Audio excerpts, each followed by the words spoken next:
All right, welcome back. Well, let's bring in now former Labor Senator Nova Peris in Darwin. Nova, great to see you on the show again. Look, if you were in Sydney, we'd be probably popping the champagne together.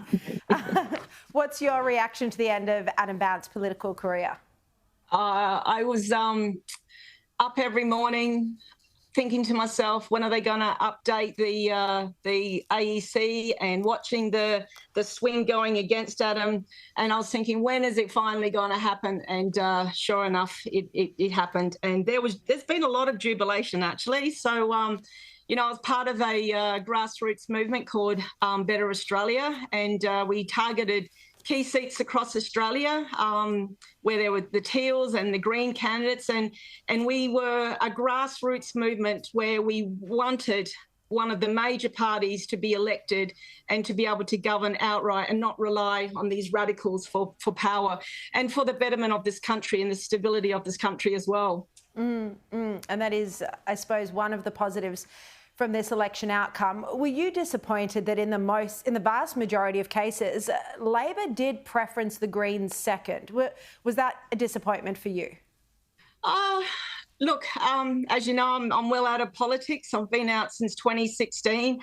And, I've been on your show a couple of times, and I've been very vocal about a number of things with regards to Labor making decisions, especially around, the protection of Jewish Australians and the rise of anti-Semitism. So I guess this is what democracy is all about. You can say yes and no about certain things, but I guess for a Labor perspective, it's one thing to say that, but Labor has come off quite victorious. It's probably one of the most successful victories in political history. I think they're moving up to 91 seats now, which is a huge win for Labor. But I think the great thing about this now is Anthony Albanese and his cabinet has a mandate to deliver, hopefully, on all the promises, but also bring stability back in Australia, and actually to stamp out the hate that we see weekly, Sharri, on the footpaths of this beautiful country, which is turning pear-shaped and not well on the international scene as well. I assume there you're referring to the pro-Palestinian protests. But Nova, we haven't seen any willingness by Labor, by the likes of Tony Burke, who's the Multicultural Affairs Minister, or by any others, to stamp out that behaviour. So, I mean, do you think they are going to start now?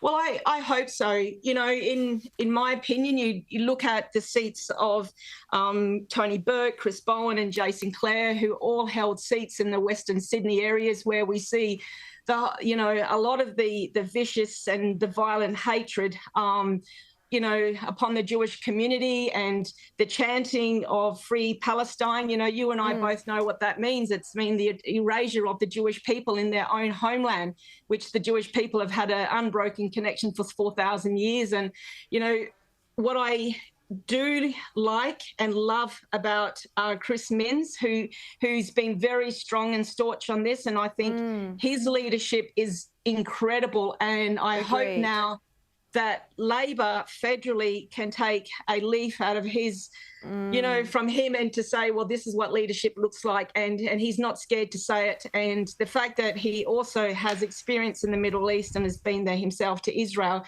speaks from a personal connection. So, I can't see Labor just being another term. They could possibly be there for 2 terms. And I think that Anthony Albanese needs to draw a line in the sand and, look after Israel, the only democracy in the Middle East, and also acknowledge the significant amount of contribution that the Jewish people have made to this country.